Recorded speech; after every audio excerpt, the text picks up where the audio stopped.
హాయర్స్ welcome to our channel. ప్రస్తుతం మనతో పాటు దాము బాలాజీ గారు సీనియర్ జర్నలిస్ట్ ఉన్నారు. వారితో ఒకసారి మాట్లాడదాం. సార్ నమస్కారం సార్. నమస్తే. సార్ కూటమిలో ఒక చిన్న చిచ్చు సార్. అదేంటంటే వాళ్ళకే గొడవలు జరుగుతున్నాయి. వైసీపీలో నుంచి చాలామంది నేతలు కూటమిలో ఉన్న బీజేపీలోకి, జనసేనలోకి, తెలుగుదేశంలోకి జాయిన్ అవ్వడం చూస్తున్నాం. అయితే ఇతన్ని ఎందుకు చేర్చుకుంటున్నారని తెలుగుదేశం వాళ్ళు జనసేన వాళ్ళపైన, జనసేన వాళ్ళు టీడీపీ వాళ్ళపైన, అలా బీజేపీ వాళ్ళపైన వాళ్ళ మధ్యన ఒక అండర్‌స్టాండింగ్ లేకుండా గొడవలు జరుగుతున్నాయి. మరి ఇది ఎటువంటి పరిణామాలకు దారితీసే అవకాశం ఉంది సార్? కూటమిలో అంటే పెద్ద చిచ్చు అని చెప్పలేం గానీ, అసంతృప్తులైతే బయలుదేరుతున్నాయి. దీనికి ప్రధాన కారణం వైసీపీ. వైసీపీని బలహీనపరచాలని కూటమికైతే లక్ష్యం ఉంది. ముగ్గురికి కూడా 3 పార్టీలకు కూడా వైసీపీని వీక్ చేయాలి. ఆ ప్లేస్‌లోకి తాము రావాలని ఇటు బీజేపీ, జనసేన ఈ 2 చూస్తున్నాయి. తెలుగుదేశానికి కూడా జగన్‌ని బలహీనపరిచేస్తే నెక్స్ట్ తిరుగుండదు. నెక్స్ట్ 5 ఏళ్ళు కూడా మనమే అధికారంలో ఉండొచ్చు. ఎందుకంటే జగన్‌కి ఆల్రెడీ 40% ఓటు షేర్ ఉంది. ఈ 5 ఏళ్లలో యాంటీ ఇన్కంబెన్సీ అనేది కూటమికి వచ్చే అవకాశం ఉంది. ఎందుకంటే అక్కడ ఎక్కువగా అలివి కాని నెరవేర్చలేని హామీలు ఇచ్చేశారు. ఆ నెరవేర్చడానికి కావాల్సిన సంవత్సరానికి 1,20,00,000, 1,30,00,000 కోట్ల డబ్బులు అనేవి లేవు. ఆల్రెడీ ఇప్పుడు 7 నెలల్లో 1,00,000 కోట్ల పైన అప్పులైనాయి. కానీ ఈ 6 హామీల్లో ప్రధాన హామీలు ఏవి కూడా నెరవేరలేదు. ఇప్పటివరకు అమల్లోకి రాలేదు. సో ఈ రకంగా జనాల్లో అసంతృప్తి పెరిగిపోయే అవకాశం ఉంది. దీనివల్ల ఓటు కొద్దిగా అటు షిఫ్ట్ అయితే జగన్ కానీ స్ట్రాంగ్గా ఉంటే ఆ ఓటు అనేది తనకి ట్రాన్స్ఫర్మ్ అయితే వీళ్ళకి ఇబ్బంది. అందుకని అక్కడ పార్టీని బలహీనపరిచేస్తే జగన్కి ఎవరు కూడా ఒకవేళ జనంలో అసంతృప్తి ఉన్నా అది ఓటు రూపంలో మారాలంటే గ్రౌండ్ లెవెల్లో పార్టీ స్ట్రాంగ్గా ఉండాలి. పార్టీ స్ట్రాంగ్గా లేకపోతే ఏం జరుగుతుందో మనం హర్యానా ఎన్నికల్లో, మహారాష్ట్ర ఎన్నికల్లో రీసెంట్గానే చూసాం. కాంగ్రెస్ పార్టీ స్ట్రాంగ్గా లేకపోవడం వల్లనే అసంతృప్తి ఉన్నా కూడా ఇప్పుడు హర్యానాలో 10 ఏళ్ళు బీజేపీ కూటమి అధికారంలో ఉండింది. విపరీతమైన యాంటీ ఇన్కంబెన్సీ ఉండి కూడా వాళ్ళు మళ్ళీ రాగలిగారు థర్డ్ టైం. అంటే కారణం ఏంటంటే ప్రతిపక్షాల్లో ఐక్యత లేకపోవడం కావచ్చు, బలమైన నాయకుల్ని ముందు తీసుకురావడం లోపం కావచ్చు, ఇలాగ రకరకాల లోపాలు జరిగాయి. సో అందువల్ల యాంటీ ఇన్కంబెన్సీ ఉంటే సరిపోదు, ప్రజల్లో వ్యతిరేకత ఉంటే సరిపోదు. దాన్ని ఓటు రూపంలో కన్వర్ట్ చేసుకొని దాన్ని నుంచి గెయిన్ పొందాలంటే పార్టీ స్ట్రాటజీలు బాగుండాలి, పార్టీ నిర్మాణం స్ట్రాంగ్గా ఉండాలి.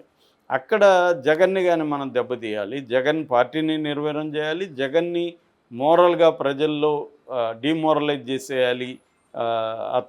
అతనికి ఉండే ఒక లెజిటిమసీ అంటే పోరాడతాడు జగన్, ప్రజల వైపు ఉంటాడు, ప్రజల్లో నిరంతరం ఉంటాడు, ఇట్లాంటి వాటిని అంతా కూడా బ్రేక్ చేయాలి, జగన్ని బలహీనపరచాలి అన్న ఒక స్ట్రాటజీతో మూవ్ అవుతున్నారు కూటమి. అయితే ఇప్పుడు దీనికి కూటమి ఐక్యంగా ఉండాలి, కూటమి ఐక్యంగా ఫైట్ చేయాలి కదా. ఇప్పుడు అధికారం రాకముందు ఐక్యంగా ఉండడంలో పెద్ద విషయం లేదు. ఎప్పుడైనా అధికారం వచ్చినప్పుడే లుకలుకలు బయలుదేరుతుంది. ఎందుకంటే అధికారంలో లేనప్పుడు అందరూ బాధితులుగా ఉంటారు. వైసీపీ బాధితులు కాబట్టి ఒక యూనిటీ ఉంటుంది. రెండోది మనం పవర్లోకి రావాలి, మనకు పవర్లోకి వస్తే మనకు కూడా వస్తుంది అని అందరూ ఆశిస్తారు. కానీ ఒకసారి అధికారంలోకి వచ్చినాక నిన్ననే చంద్రబాబు చెప్తున్నాడు, నేను అందరికి ఇవ్వాలని ఉంటుంది కానీ నేను అందరికి ఇవ్వలేను కదా. అది వాస్తవం. అందరికీ పదవులు ఇవ్వలేనప్పుడు అసంతృప్తి ఉంటుంది. ఇప్పుడేమో కొత్తగా వైసీపీని వీక్ చేయాలి కాబట్టి వైసీపీ నుంచి కొంతమందిని పార్టీలకు చేర్చుకుంటేమో వాళ్ళు ఊరికే రారుగా, వాళ్ళకేవో హామీలు ఇవ్వాలి కదా, నీకు పదవి ఇస్తాను, నీకు కాంట్రాక్ట్లు ఇస్తాను, ఇంకోటి ఇస్తానని. సో వాళ్ళకి ఇస్తే మరి మేము 5 ఏళ్ళు ఆల్రెడీ ఇక్కడ నానా బాధలు పడ్డాము, దెబ్బలు తిన్నాము, జైలుకి వెళ్ళాము, పోరాడాము, కార్యకర్తలు కావచ్చు, చిన్న స్థాయి నాయకులు కావచ్చు, మాకేంటి అనేది వీళ్ళకు ఉంటుంది. ఇటువంటివి నేచురలే. ఇప్పుడేమైందంటే కూటమి సమన్వయ కమిటీలో గతంలో ఏం తీర్మానం చేశారంటే ఎవరైనా పార్టీలో చేరాలంటే మిగతా వాళ్ళు అబ్జెక్షను అడగాలి, మీకేమైనా అబ్జెక్షన్ లేకపోతేనే చేర్చుకోవాలనేది వాళ్ళు ఒక ఒప్పందం చేసుకున్నారు ఈ 3 పార్టీలు కలిపి సమన్వయ కమిటీలో. సో ఇప్పుడు బీజేపీలో ఎవరైనా చేరాలనుకో తెలుగుదేశం, జనసేనకి అబ్జెక్షన్ ఉండకూడదు. అట్లాగే తెలుగుదేశంలో చేరాలనుకో జనసేనకి, బీజేపీకి అబ్జెక్షన్ ఉండకూడదు. జనసేనలో చేరాలనుకుంటే తెలుగుదేశానికి, బీజేపీకి అబ్జెక్షన్ ఉండకూడదు. ఇది వాళ్ళ ఒప్పందం. కానీ అలా జరగట్లేదు ప్రాక్టీస్లో. ఇప్పుడు ఫర్ ఎగ్జాంపుల్ మనకి బాలినేని శ్రీనివాసరెడ్డి నెల్లూరు ప్రకాశం జిల్లా, అక్కడి నుంచి జనసేనలో చేరాడు ఆయన. అక్కడ తెలుగుదేశంలో తీవ్ర వ్యతిరేకత ఉంది. వాళ్ళు ఓపెన్గానే వ్యతిరేకించారు బాలినేని చేర్చుకోవడాన్ని. పవన్ కళ్యాణ్కి విజ్ఞప్తి చేశారు, కానీ పవన్ కళ్యాణ్ వాళ్ళ మాట వినలేదు, చేర్చుకున్నాడు. మరి అక్కడ వీళ్ళ ఒప్పందం ఏమైంది? పవన్ కళ్యాణ్ చేర్చుకోకూడదు కదా.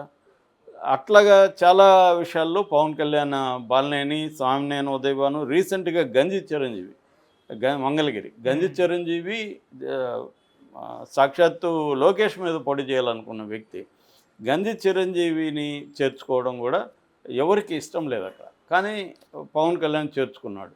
అట్లాగే బీజేపీలో విశాఖ డైరీ చైర్మన్ ఆడారి ఆనంద్, అతన్ని బీజేపీలోకి చేర్చుకున్నారు వైసీపీ నుంచి. అది అక్కడ తెలుగుదేశం జనసేనకి ఇష్టం లేదు. సో ఇలాగా వీళ్ళు చేసుకున్న ఒప్పందం ప్రకారమే వీళ్ళెవరూ కట్టుబడి ఉండట్లేదు. కాకపోతే అవతల వైపు నుంచి ఆలోచించినప్పుడు పవన్ కళ్యాణ్కి పార్టీ ముందు నుంచి కూడా Pawan Kalyan party structure week.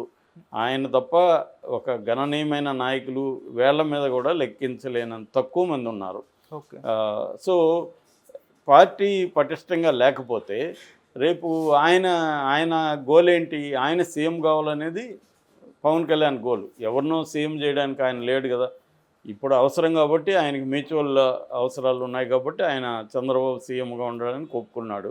ఇప్పుడు అంటున్నాడు 20 ఏళ్ళు కూడా చంద్రబాబు సీఎంగా ఉండాలని. కానీ రేపొద్దున ఆయన గోల్ ఏంటి?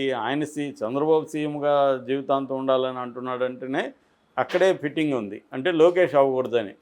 ఎందుకంటే చంద్రబాబు ఆయన గోల్ ఏంటి చంద్రబాబుది? లోకేష్ని సీఎంగా చేసి తాను ఉన్నప్పుడే సెటిల్ చేయాలనేది చంద్రబాబుకు ఉండే గోలు. మరి ఈ ఇద్దరి గోల్స్ మధ్య ఒక కాన్ఫ్లిక్ట్ అయితే వస్తుంది ఖచ్చితంగా. సో పవన్ కళ్యాణ్ ఏం ఆలోచిస్తాడు? మనం ఇండిపెండెంట్గా ఎదగాలి, జగన్ని దెబ్బతీయాలి, జగన్ ప్లేస్లోకి మనం రావాలి. అందుకని పవన్ కళ్యాణ్ 2 కర్తవ్యాలు ఉన్నాయి. ఒకటి, పార్టీని పటిష్టంగా చేయాలి. అధికారంలో ఉన్నప్పుడు పార్టీని పటిష్టం చేసుకోవడం ఈజీ అవుతుంది అధికారంలో లేనప్పటికంటే.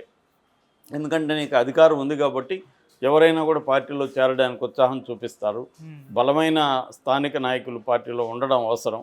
ఆయా ఏరియాల్లో వాళ్ళ ఇండివిజువల్ బలం ఉంటుంది, అది ఉపయోగపడుతుంది పార్టీకి.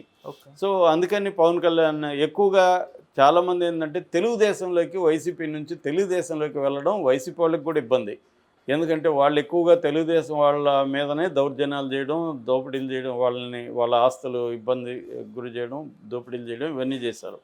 ఇప్పుడు వాళ్ళు వెళ్ళి తెలుగుదేశం చేరాలంటే లోకల్గా తెలుగుదేశం క్యాడర్ తీవ్రంగా వ్యతిరేకిస్తారు. జనసేనతో ఆ ఇబ్బంది లేదు. జనసేనలో ఉండే వాళ్ళు పవన్ కళ్యాణ్ వ్యతిరేకించే స్థాయిలో కూడా ఎవరు ఉండరు. పవన్ కళ్యాణ్ మాట వేదవాక్ అక్కడ.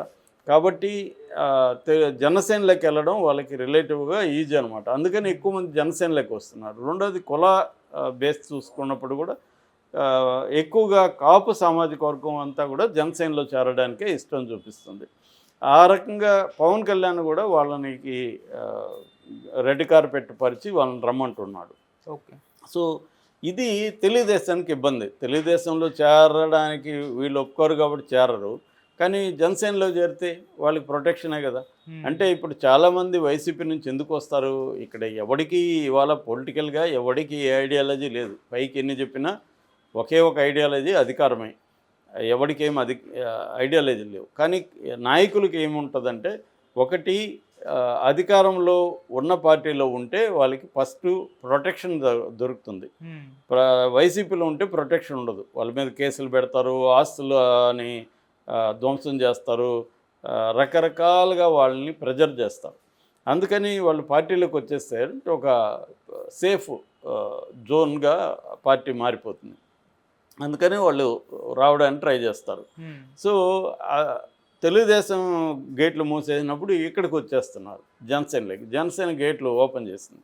నిజానికి పవన్ కళ్యాణ్ చాలాసార్లు స్టేట్మెంట్ ఇచ్చాడు, పార్టీలో చేర్చుకోవాలంటే మేము అన్నీ స్టడీ చేస్తాము, ఇవన్నీ ఓకే, నువ్వు అన్నీ స్టడీ చేసుకుంటావు ఓకే, కానీ తెలుగుదేశానికి అబ్జెక్షన్ ఉంటే ఎలా చేర్చుకుంటావు అన్న ఇది ఇప్పుడు వస్తుంది.